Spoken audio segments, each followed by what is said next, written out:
Good evening, everybody, and thank you for tuning in to the GSMC Hockey Podcast, brought to you by the GSMC Sports Network. I'm your host today, guys, Garrison McDaniel, and we have a great show for you guys today. We will be talking about the Game 6 between the Oilers and the Canucks that happened on Saturday. Next, we will be previewing the series between the Rangers and the Panthers. I'll give you guys my take on that, my predictions, and who Vegas has as the odds-on favorite right now for that Eastern Conference final matchup.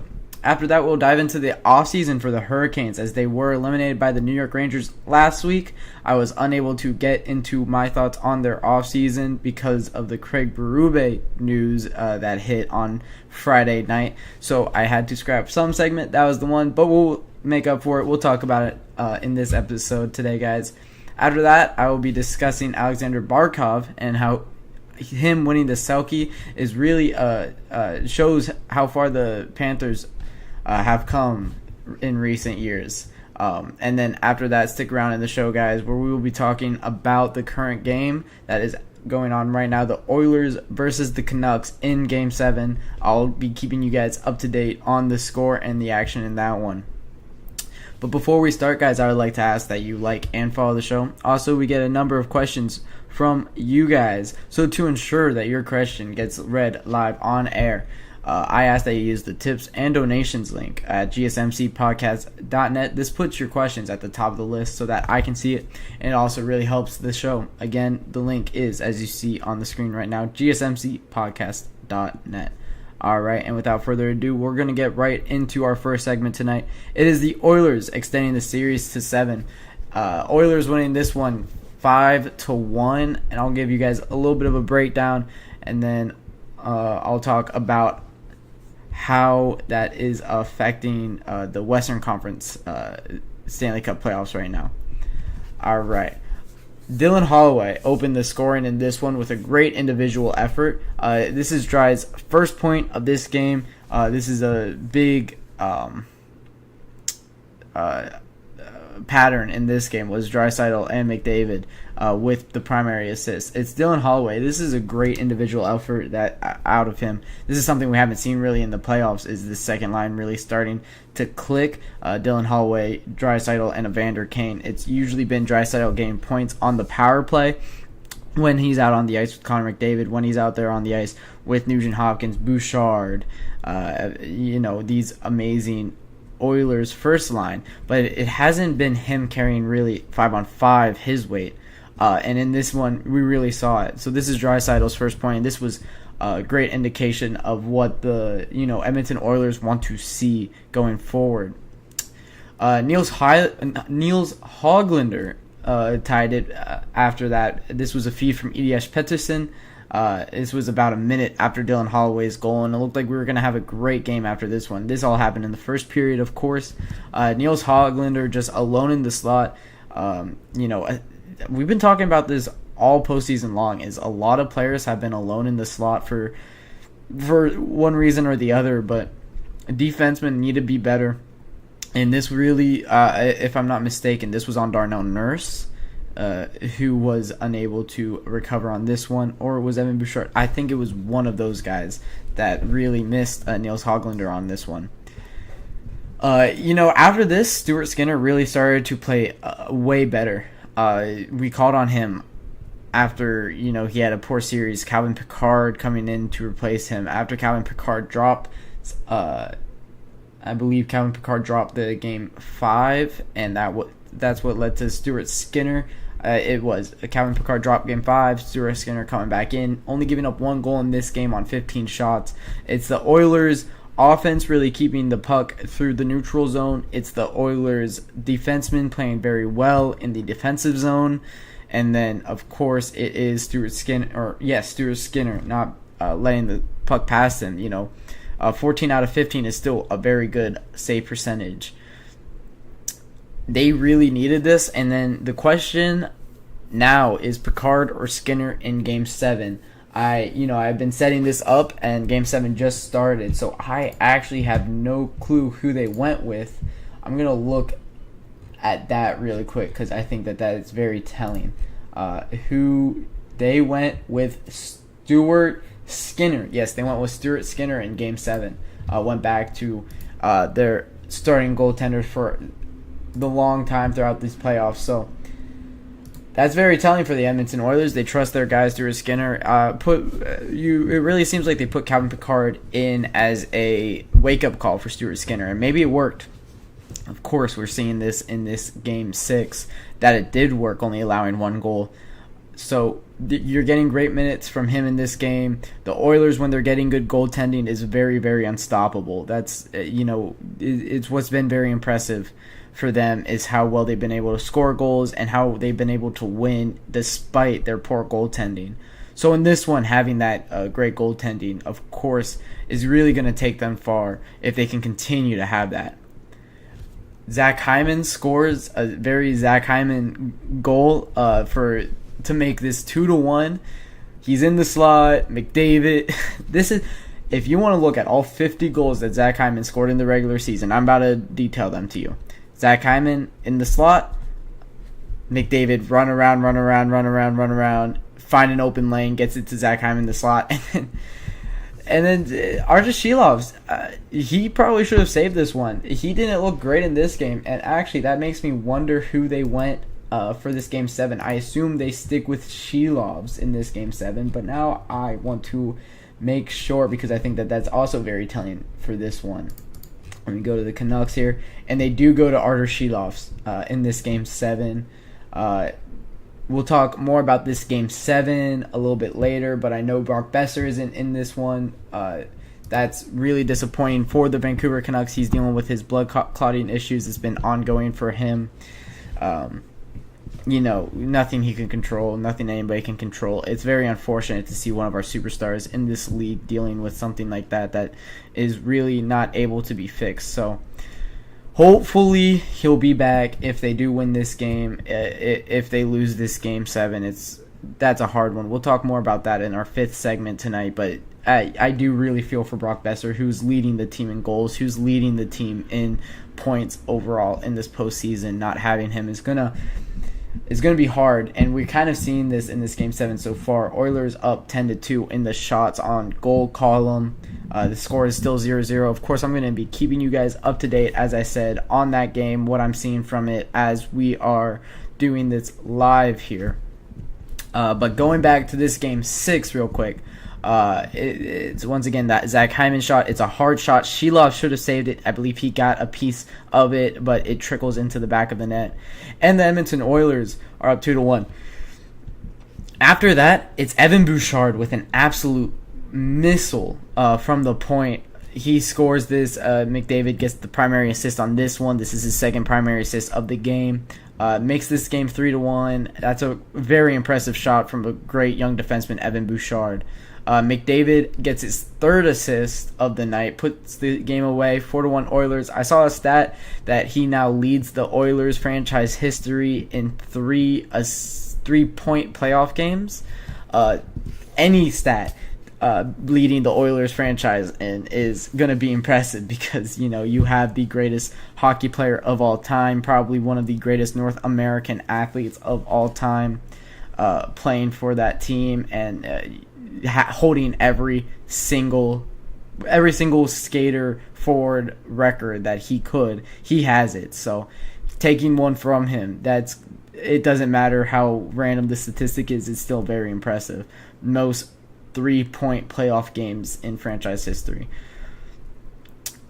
That was off of a cross crease feed from Ryan Nugent-Hopkins, who was there on the back door to put it away to get the puck past Artur Shilov's. That made it 4-1, and then Evander Kane, absolute missile off of the face-off, makes this game 5-1, puts it completely to bed. Draisaitl gets the primary assist on this one as he wins the face-off towards Evander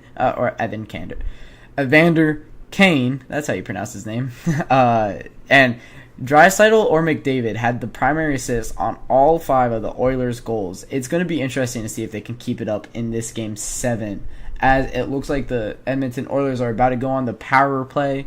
That's going to be something we talk about in the 5th segment, is the Edmonton Oilers power play finally cooled off as they went 0 for 8. I think they were by the end of this game.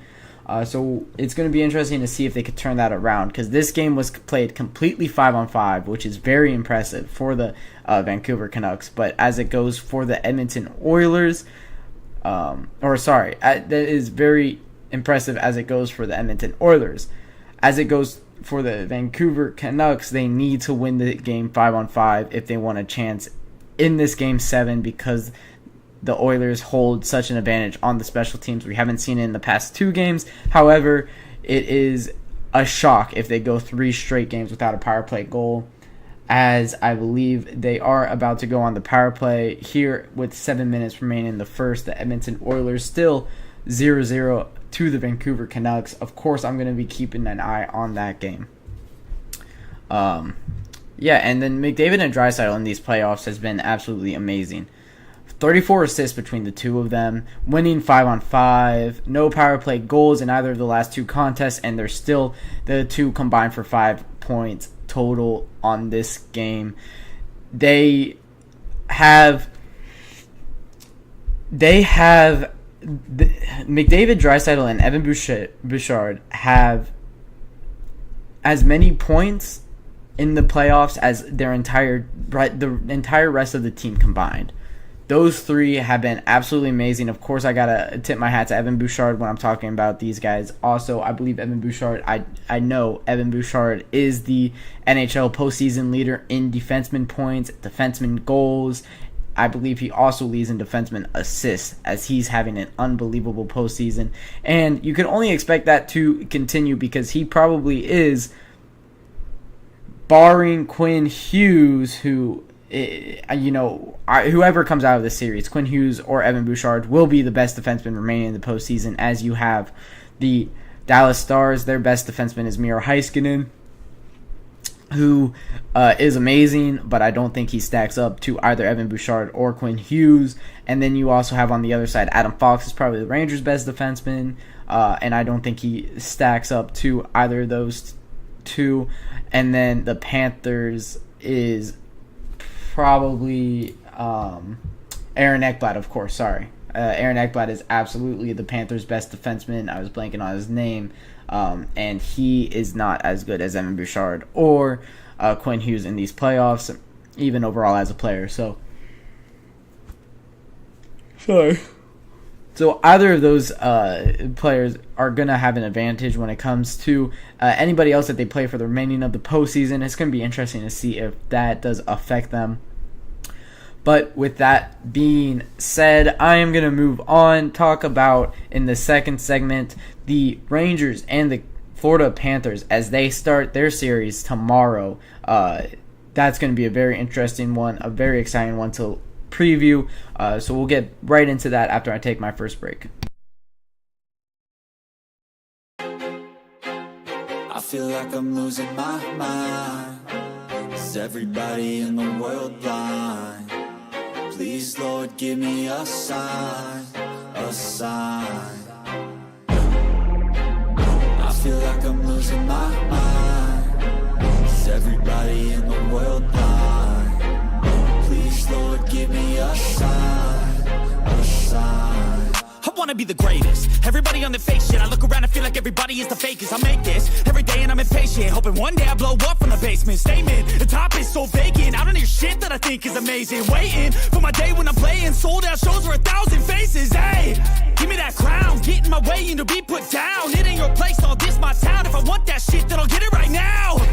I'm losing it, the noose it fits, some losing shit, a stupid myth. You choose to live or choose to dip, you choose to fight or lose your grip and lose a gift. I feel like I'm losing my mind. Is everybody in the world blind? Please, Lord, give me a sign, a sign. I feel like I'm losing my mind. Is everybody in the world blind? Welcome back, guys. We're going to get right into our second segment, the Rangers-Panthers series preview. But before we go into that, I would love to remind you guys, if you want to support the show, support the creators on the GSMC Sports Network in any way, the tips and donations link is gsmcpodcast.net. Any questions, comments you have for me, you could also use that link to ask them. It'll show up as an alert across the screen here, and then I will be able to respond to it with a more timely manner than maybe putting something in the chat would. But with that being said, we're going to get right into our second segment here, Rangers-Panthers series preview. What is this series going to look like? First off, these teams stack up extremely well against each other. Both teams are very deep forward-wise. When you're talking about the Florida Panthers,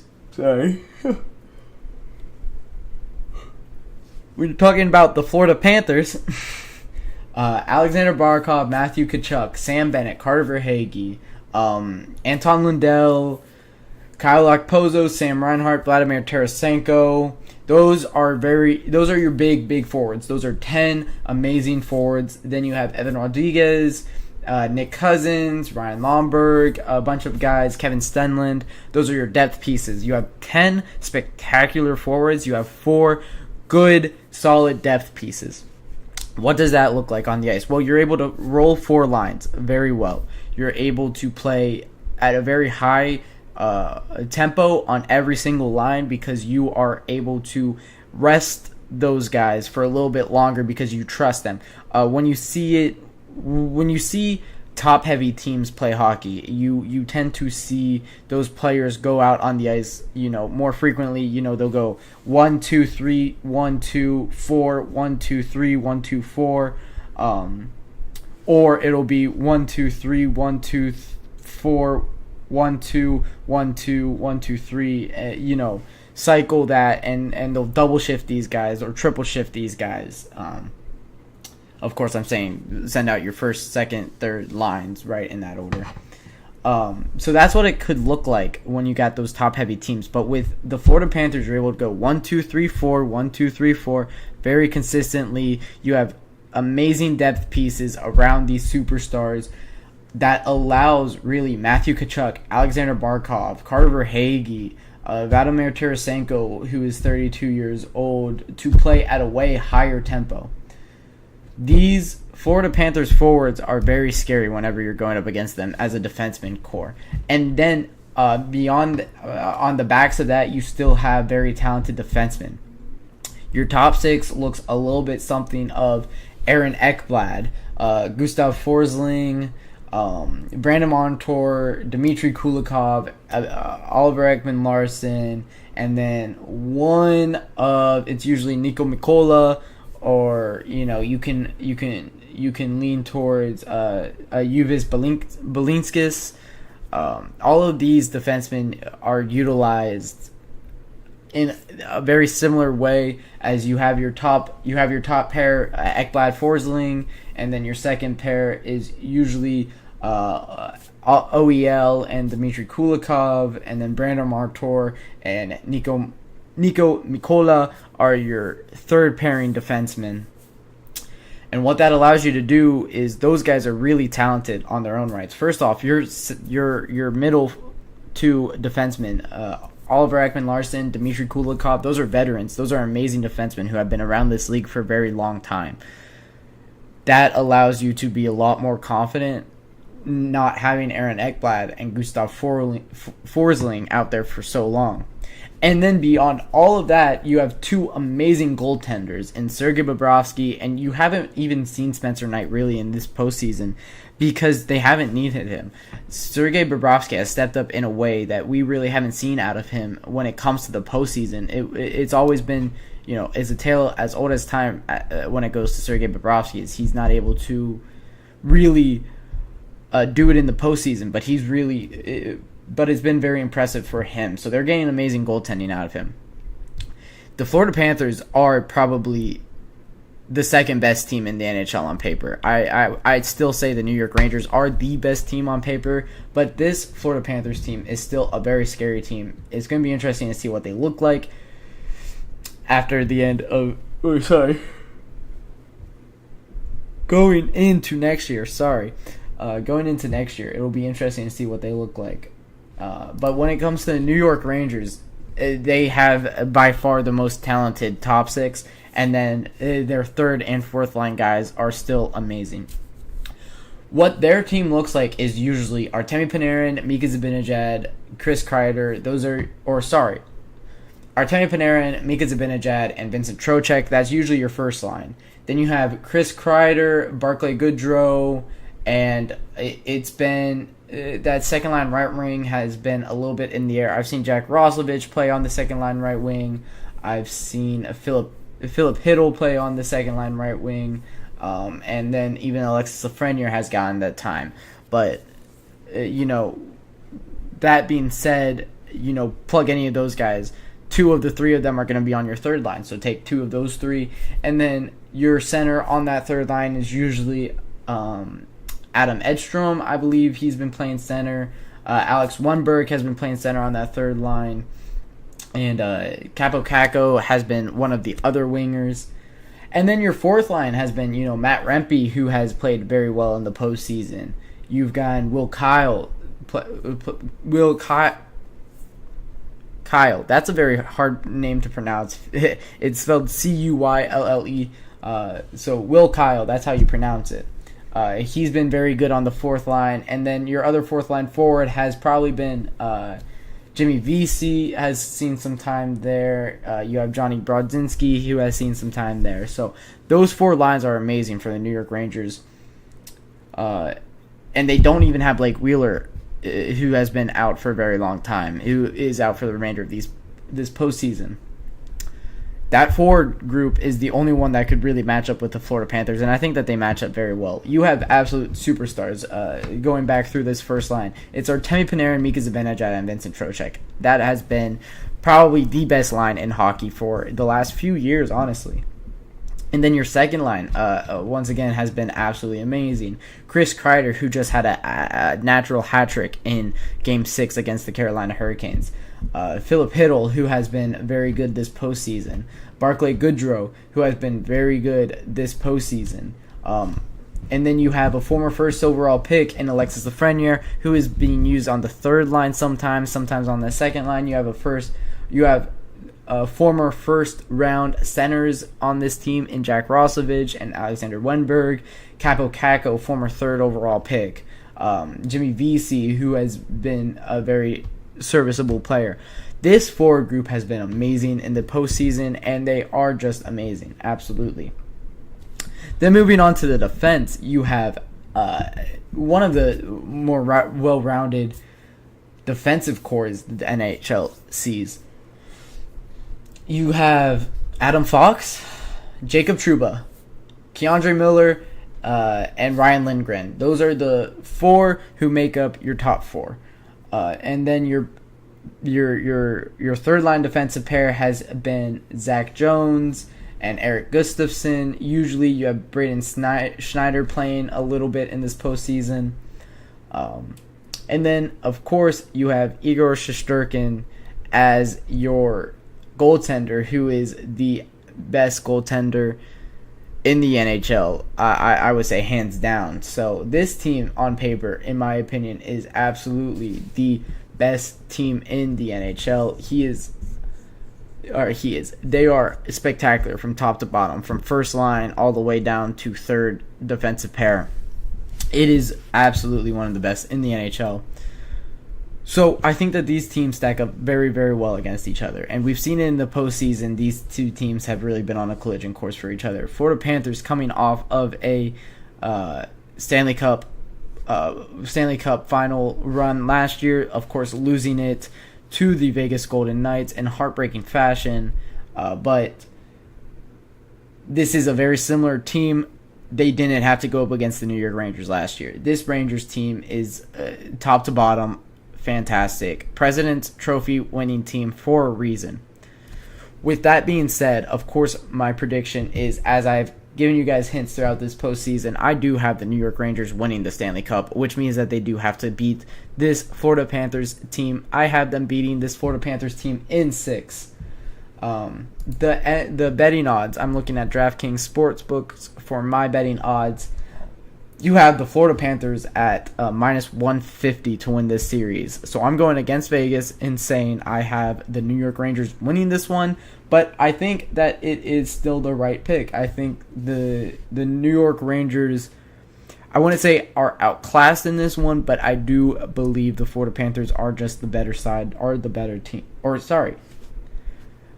The New York Rangers are the better side, are the better team, not the Florida Panthers. The Vegas does believe in the Florida Panthers. I would say that that's more of a reactive reasoning because you saw the Florida Panthers close out the Boston Bruins very well, but you saw the New York Rangers fighting a little bit more against the Carolina Hurricanes. Of course, both games go to 6, both series go to 6 games. However, the New York Rangers go up 3-0, drop 2 straight. And the Florida Panthers never were really in doubt in that series. They get demolished in Game 1, and from there you win 4 of the next 5. The Boston Bruins didn't really stand a chance. So that's why I believe the line is set where it is set, but I would still absolutely say the New York Rangers are my favorites in this one. I have them winning it in 6. So that'll do it for our Rangers-Panthers series preview discussion. When I'm going to get back, we're going to be talking about the Carolina Hurricanes, their offseason, and what questions I have for them because they have a lot of players to re-sign and not a lot of money to do it with. So when I get back from my second break, that is what we will be discussing. Looking for your daily fix of sports talk without having to pay for it? GSMC Sports Network is available on YouTube. Just search GSMC Sports Network. Get your fix of daily sports talk shows on YouTube, absolutely free. NFL, college football, NBA, MLB, MMA, UFC, fantasy football, and so much more. GSMC Sports Network has shows running all day long, with new sports shows starting every 2 hours. Just like on your favorite cable sports channel, except GSMC Sports Network is absolutely free. Just search GSMC Sports Network on YouTube to catch one of your new favorite shows, like the GSMC College Football Podcast, Chip Shot Football Podcast, Hoops and Heels Women's Sports Podcast, GSMC Basketball Podcast, and so many more. Check it out for yourself. GSMC Sports Network, now available on YouTube absolutely free. Search GSMC Sports Network on YouTube right now.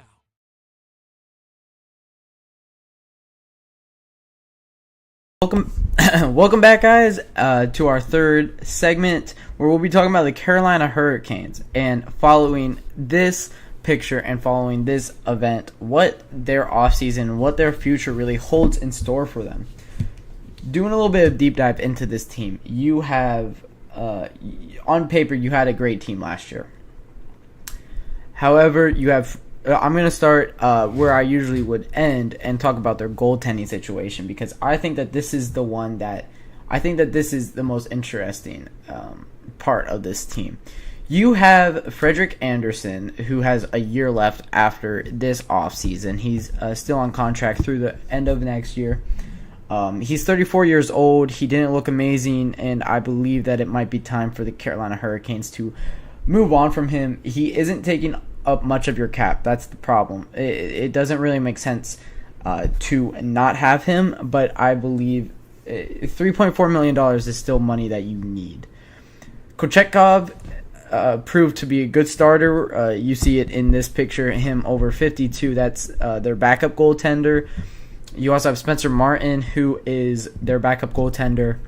But I believe Kochetkov should probably be their starter moving forward. I believe he's been playing he played very well when I saw him in the postseason against the New York Rangers. I believe he played in that game 5 that they ended up winning, and then they went back in game 6 to Frederik Andersen. He does have a no trade clause, so maybe waivers, maybe buyout. I don't know. I don't think that $3.4 million might be a little bit too much for him to still be on the roster at. Then,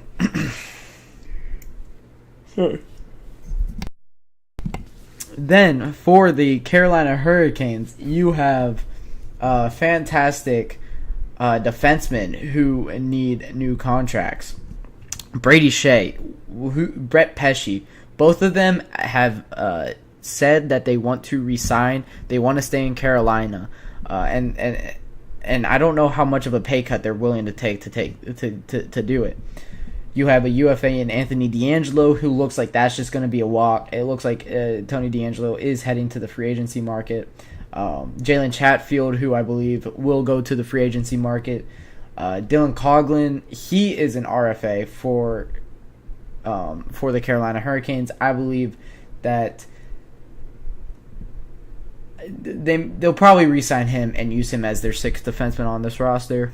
I don't know what their prospect pool has for them as far as defensemen go, but just on their roster, they're going to probably use him as a seventh D-man. So you still have on contract, you have Ronan Seeley, who I believe will be in the AHL next year. Scott Morrow, who is on an entry-level contract. He'll probably still be in the AHL next year. Brent Burns, who is 39 years old, not getting any younger, taking up $5.25 million. You have Jakub Slavin, who is 30 years old, taking up $5.25 million. Both of these guys are on contract through next year. And then Dmitry Orlov, who is 32, taking up almost $8 million. So you have $20 million tied into basically 3 defensemen there. That is a lot of money for the production you're getting out of these guys. You're probably going to want to move on from Dmitry Orlov and use that money to re-sign Brady Shea, Brett Pesce, who deserve it way more than Dmitry Orlov do. And as far as the forwards go, you have Teuvo Teravainen needs a new contract. Stefan Nesson needs a new contract. Jordan Martinook, who needs a new contract. Jake Gensel needs a new contract. Jake Gensel said that he wants to stay in Carolina. He was a trade deadline acquisition who looks to want to re-sign with the Hurricanes. You have Ryan Suzuki, who's an RFA. Martin Necas is an RFA. Seth Jarvis, who's an RFA. Jack Drury, who's an RFA. Maxime Comtois, who's an RFA.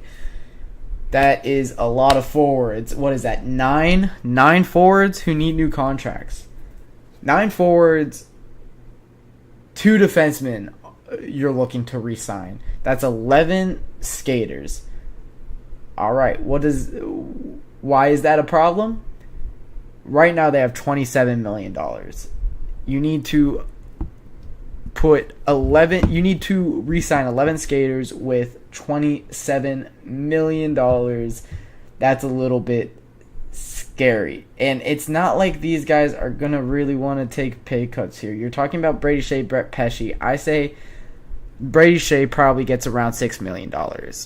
That would make sense for him. He is a top 4D man. That's about where I would have him. $6 million for Brady Shea. Brett Pesce is probably around that $5 million, maybe $4 million mark. 29 years old, proven playoff producer. So you're going to want to re-sign those 2 guys because they are committed to this team and they are good players and they're defensemen that you need. So you have, about $10 million, we'll call it, going on the cheap side here. $10 million, $19 million left, right? Teuvo Teravainen, Stefan Nesson, Jordan Martinook, and Jake Gensel. Those are your UFA forwards. Those are 4 UFA forwards. Who do you want to re-sign? Who are you willing to let walk? Well, Jordan Martinook is an assistant captain. I wouldn't let an assistant captain go. And I think that the Carolina Hurricanes share that sentiment. So what does that look like for Jordan Martinook? I don't know what contract he was on before. Actually, I'm going to see if I could figure that out here. Jordan Martinook was on, let's see here. Before this, he was on a $1.8 million contract. Okay. I think that you'll get him for around the same amount there. Let's say $2 million because he'll want a little bit more. He's $31. He'll want a little bit more here. So $2 million for Jordan Martinook. Teuvo Teravainen. Now, this is the one that's very scary. He was on he was on a $5.5 million contract. For Teuvo Teravainen, he's only gotten better, and he's 29 years old. In his prime, he was on a $5.5 million contract. I would say he's looking for about $7 million. So you got $2 million Jordan Martinook, $7 million Teuvo Teravainen. That's $9 million. Stefan Nesson, he's probably around $2 million as well. You're at 11 now. Jake Gensel, that's the one that's very, very interesting. In Pittsburgh, Jake Gensel was making $6 million over the last 5 years. I don't know what he'll want to do. That's the one that's very interesting to me. You have, before Jake Gensel, you have $21 million probably gone because you do want to keep these guys. You want to keep Jordan Martinook, Stefan Nesson, Teuvo Teravainen, Brett Pesce, and Brady Shea. Those 5 guys are kind of cores of this team, and they are proven to be good. And they aren't the reason you're losing games. So you're looking at about $21 million in those 5 guys, I would say. That leaves you with $6.5 million for $6.5 million for Jake Gensel, Ryan Suzuki, Martin Necas, Seth Jarvis, Jack Drury, and Maxime Comtois. 6 guys, $7.5 million. Jake Gensel is gonna want probably around 5 is my guess. I think he'll take the pay cut. That's $1 million off of his last last contract. I think that makes a little bit of sense. That'll put him right around that Jesperi Kotkaniemi contract that they have, who's at 4.8. You have Andrei Svechnikov at 7.75, and I think that's where he's going to belong, really, right underneath those guys. So for the Carolina Hurricanes, you're looking at Jake Gensel, probably $6 million, and you might be okay with that. Now you have $0 though, so $5, $1 million. That's enough to sign 1 RFA. You're gonna put that in Seth Jarvis. We'll see if he goes for that cheap. He proved in these playoffs that he is ready to take a step. He might just sign a 1x1 though. 1x1. He'll still be an RFA next year. And he'll still be an RFA next year. He's been amazing for the Carolina Hurricanes, and they'll have, you'll get Brent Burns off your books, who's going to absolutely retire at the end of next year if he does play through another season. Jacob Slavin, who is not going to be, or is going to be a UFA next year, he'll either take a pay cut or he'll leave for the Carolina Hurricanes. So a 1x1 for Seth Jarvis makes sense for me, or even just keeping him on a 2-way contract if he is willing, keeping that free of the cap. You'll be able to pay probably a Ryan Suzuki that other 2-way contract. So now you have a 25-year-old Martin Necas, a 25-year-old Maxime Comtois, and a 24-year-old Jack Drury to re-sign, and I'm really looking at Dmitry Orlov. It's probably the odd man out here. If you can sell that, or if you can trade away that $7.750 million contract for this 32-year-old defenseman, it's only 1 more year, so any contender with money should be able to take that on. We're looking at maybe a Vancouver Canucks here. We're looking at maybe a I don't know who has a lot of cap space off the top of my head. That is contending, maybe a Devils, maybe a Senators, someone like that who thinks that could put them over the edge. I think that Dmitry Orlov cannot be on this team if they want to keep all of these players. And of course, they do want to still get better here. They only are a second round team, so they're only a second round team with not adding anybody. So they're going to want to add somebody. That means you're going to need to move on from some money. We're looking at probably the $3.5 million in Freddie Anderson and the $7.750 in Dmitry Orlov. That frees up $10 million. You could probably use $2 million of that to make sure all of your guys are completely signed, and then that leaves you with a good $9 million to really splurge out on somebody. You have all of your picks for the next, or you have all your picks in this draft. You have your first and second in next year's, and first and second in 2026.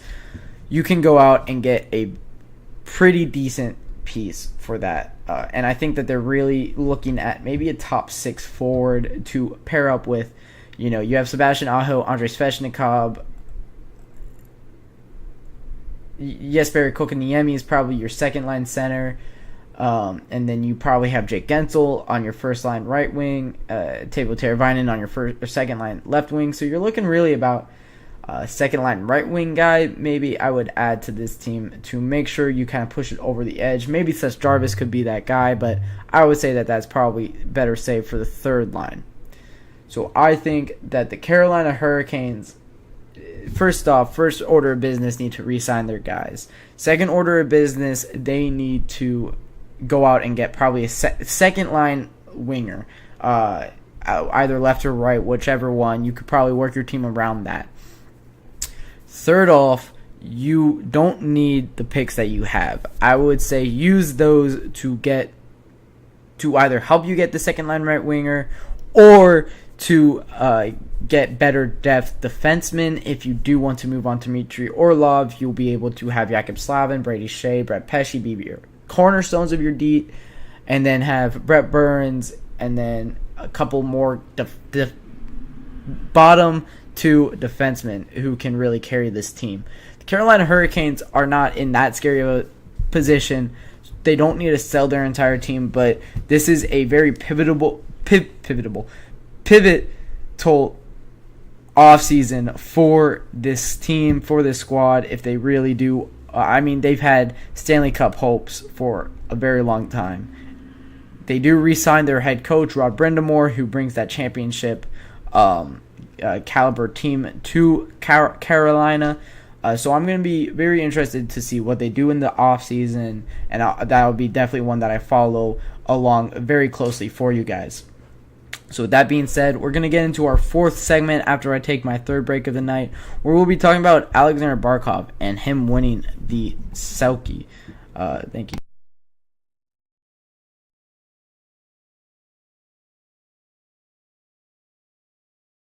For the best and latest podcasts available anywhere, go to the podcast app on your cell phone and type in GSMC to access free content-rich podcasts on health and wellness, book reviews, sports, entertainment, relationships, social media, movies, technology, finance, and even weird news. Subscribe and download the GSMC Podcast Network's family of shows, available everywhere podcasts are found.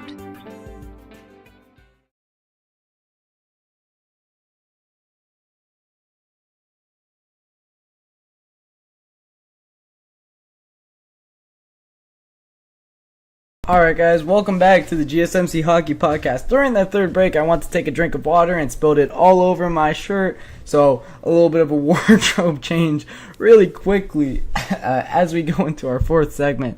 That's not what you wanted that's not what I wanted to do during that break, but you know what? We make do. It's still a collared, it is more of a jacket, but it's still a collared something for you guys.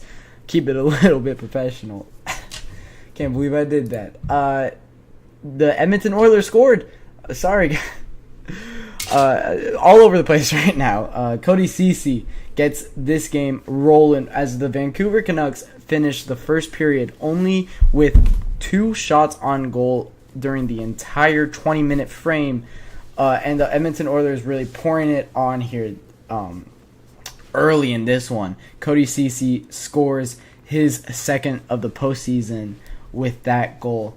But what we're talking about, the Frank J. Selke Trophy goes to the Florida Panthers forward Alexander Barkov.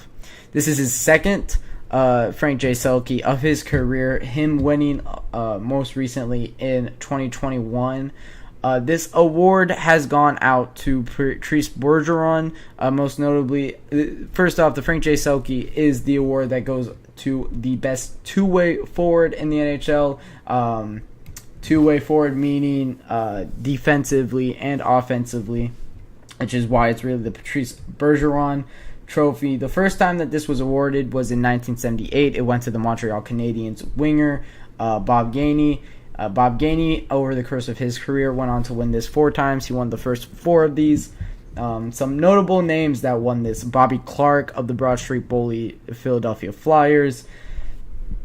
It's Guy Carbonneau of the Montreal Canadiens, he won it 3 times. You have Sergei Fedorov of the Detroit Red Wings, won it twice. Steve Yzerman of the Detroit Red Wings won it 1 time. Pavel Datsyuk. A lot of Detroit Red Wings won this one. They really love playing defense over there in Detroit.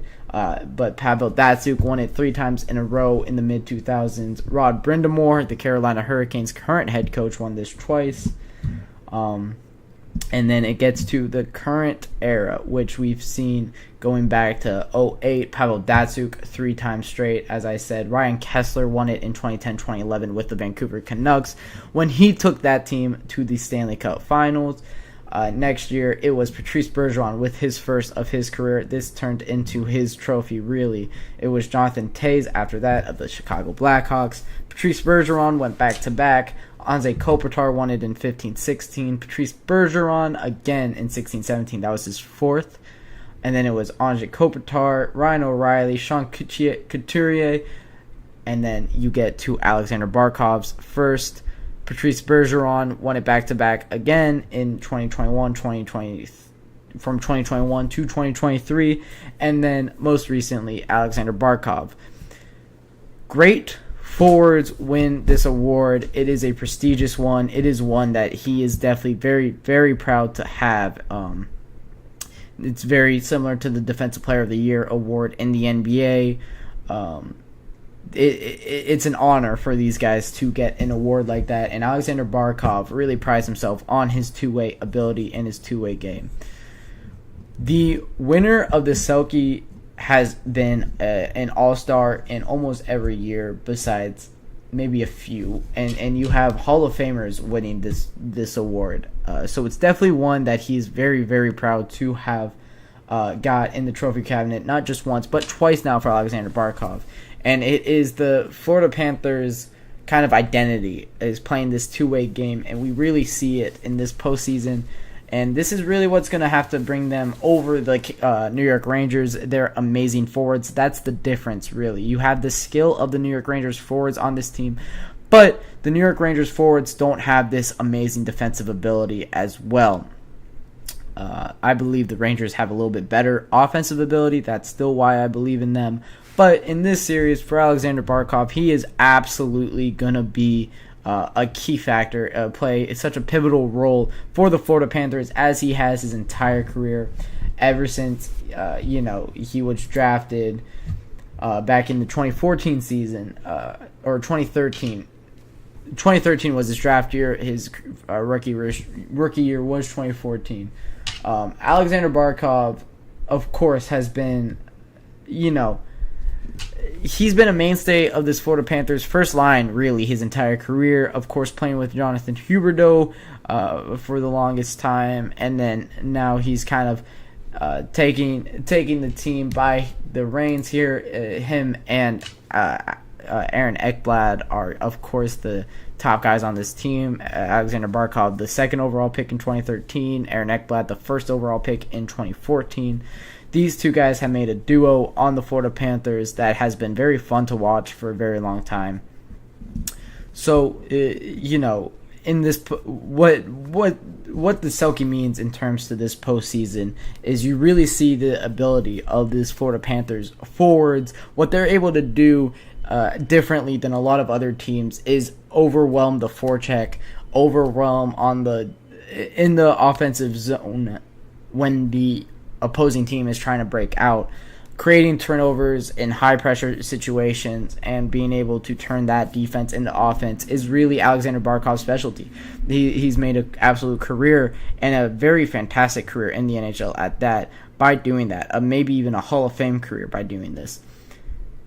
He's absolutely going to need to continue this when it does come into this Eastern Conference Final. You need to play at maybe even the highest rate that he's ever had to play in his career if they do want to beat this New York Rangers team. But you absolutely believe that Alexander Barkov can win this. And this really you believe that Alexander Barkov can really help this team win this, go to the Stanley Cup Final, win this Eastern Conference Final. And this is really why, is his inapt ability to play such a great two-way game. Him and Matthew Tkachuk are two of the best forwards that we see at this two-way game in the NHL. The other awards are going to be handed out throughout the postseason, and I believe the NHL awards show will be in June. So more on the awards when they do announce. I'm excited to see who wins the Hart Trophy because it is one of the more exciting ones we have seen in recent memory. And with that being said, we're going to take our fourth break of the night. When I come back, we'll be talking about the Oilers-Canucks Game 7 that is currently ongoing, and I promise you I will not spill water all over myself during this break.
Alright guys, we are back with our fifth and final segment of the night where we will be talking about this Game 7 that is currently ongoing between the between the Vancouver Canucks and the Edmonton Oilers. Sorry, I was looking at something about the Carolina Hurricanes.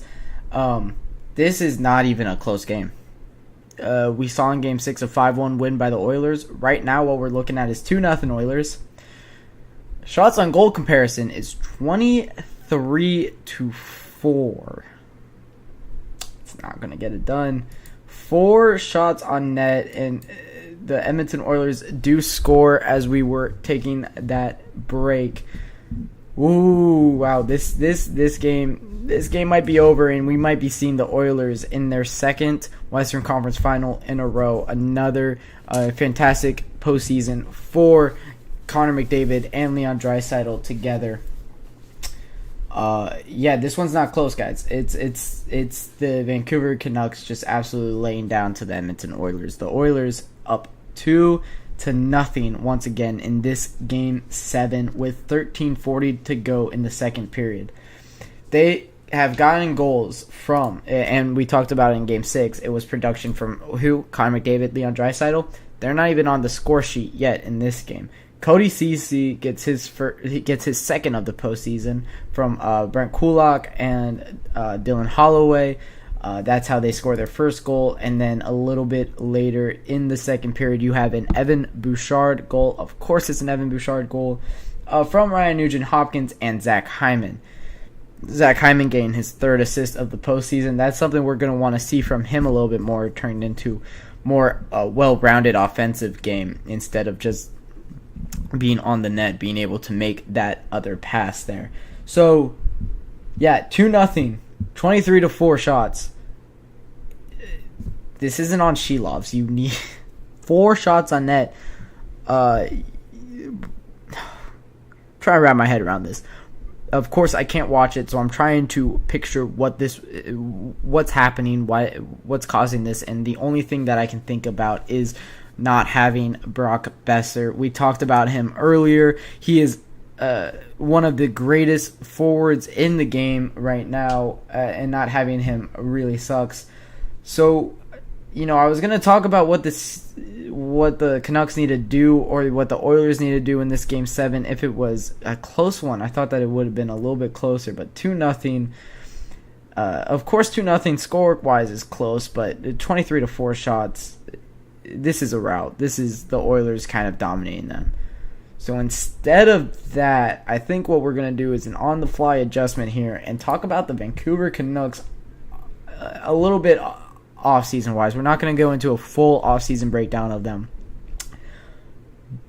But I am I'm wondering a little bit if they need to be worried. If they need to be worried this offseason. They have $25 million in cap space. Sorry. They have $25 million in cap space. Artur Shilovs and Casey DeSmith are both free agents. I think you move on from Casey DeSmith. Artur Shilovs has proved to be the more than serviceable backup for Thatcher Demko. And I think what we're going to see from these guys is more of a tandem next year because Artur Shilovs has absolutely garnered the respect of the Vancouver Canucks and all their fan base. But moving on from them, the only defenseman that you really have on contract next year, you have Noah Juulsen, but I don't think that he's really an NHL guy. So you have Carson Soucy and Quinn Hughes. Quinn Hughes, the captain, he's on contract for 3 more years at $7.85. That's a really great contract for them. But yeah, Carson Soucy, Quinn Hughes are really your 2 defensemen, so you need 4 defensemen. Philip Bronik is probably going to sign for about $2 or $3 million. You have then Nikita Zadorov is probably going to be the other defenseman you decide to sign from these guys. Tyler Myers, Mark Friedman, and Ian Cole are all UFAs. Let them walk. You don't really need them. So you're going to need to find 2 defensemen. Then when it comes down to your forwards, you have Dakota Joshua, who has absolutely well-deserved pay raise. He's probably going to be around $4 million in his next contract. Elias Lindholm, who, if you're the Canucks, I think you want to keep. They have $25 million. Why not keep him? Dakota Joshua, Elias Lindholm, Philip Bronik, and Nikita Zadorov. Those are your 4 guys that you're probably going to keep, and Artur Shilov. So 5 guys to resign. Those 5, I would say, probably take up about $18 to $20 million. Let's say $20 million. So $7 million. Now you need 2 bottom 2 defensemen. And you have 1, 2, 3, 4, 5, 6, 7, 8, 9, 10, 11. So 3 more skaters really with $7 million I think is plenty. They'll be fine. But it's still very disappointing. This team was amazing this year. One of the best in the entire... Oh, they're paying Oliver Ekman-Larsson a lot of money for a very long time. They're paying him $2.5 million next year, about $5 million in 25 through 27. That is a lot of money for a guy not on your team. So that's going to take up a lot of your cap space. That's why. Okay, I was looking at these, and they have a lot of great contracts. So that's a tough one. You're also paying Elias Pettersson $11.6 million for a very long time. He's paid through 2032, and he hasn't produced in this postseason. You're going to expect a lot more from him. Hopefully he could kind of turn it around in this game. The Canucks got another shot on goal. Woo. Now they're at 5. It's still looking very rough for them. So for the Vancouver Canucks, you have the money. Who they're going to get is a big question mark. I think to put this team over the edge, they need a little bit more scoring and depth, and they need a better power play guys. When you're looking at the Vancouver Canucks, your power play is usually some mixture of Elias Pettersson, JT Miller, Brock Besser, Dakota Joshua, and Quinn Hughes. That's usually been their first line power play. And then your second line power play has been Carson Soucy, Elias Lindholm, Niels Höglander, Connor Garland, and Ilya Mikheyev is probably your 5th guy on those power plays. I think Ilya Mikheyev and Connor Garland, probably both of them, could be upgraded on the power play. So I think that this team does need a little bit of help here.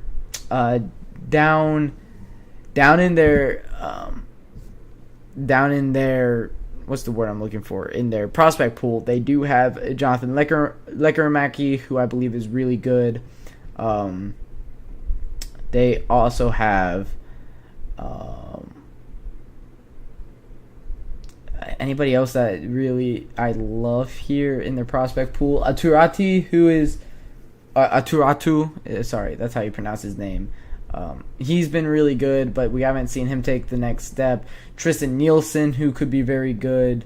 You have Ty Mueller, who could be pretty good for them. So, I think they'll be fine here.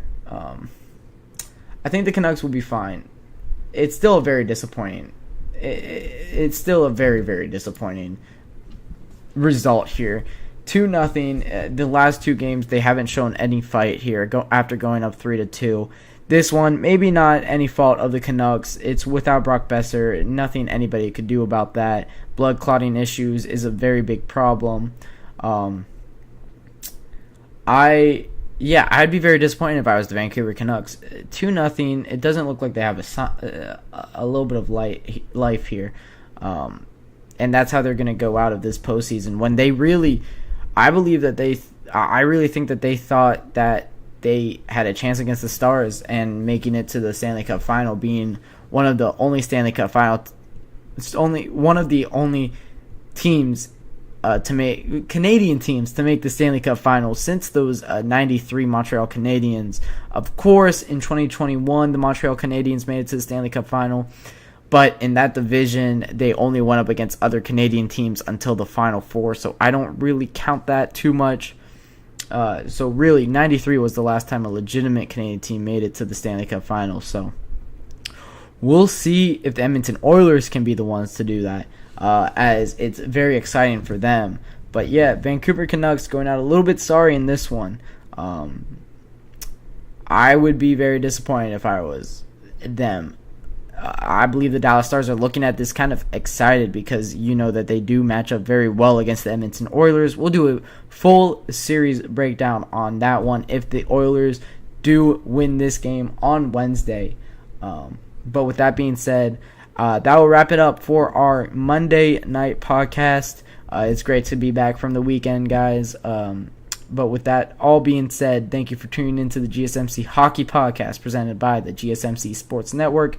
Your guys' support means the world to us. So please remember to subscribe to the show if you can and leave a positive review, like it, share it around if you can. It really does make a difference for us here. Seeing those results makes us all, put in more time, put in a lot more effort for you guys.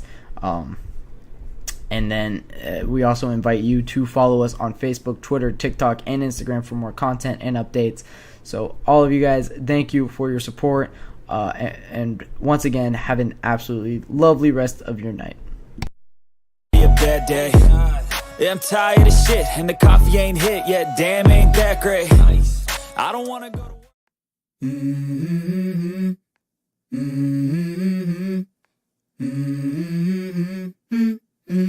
Let's go.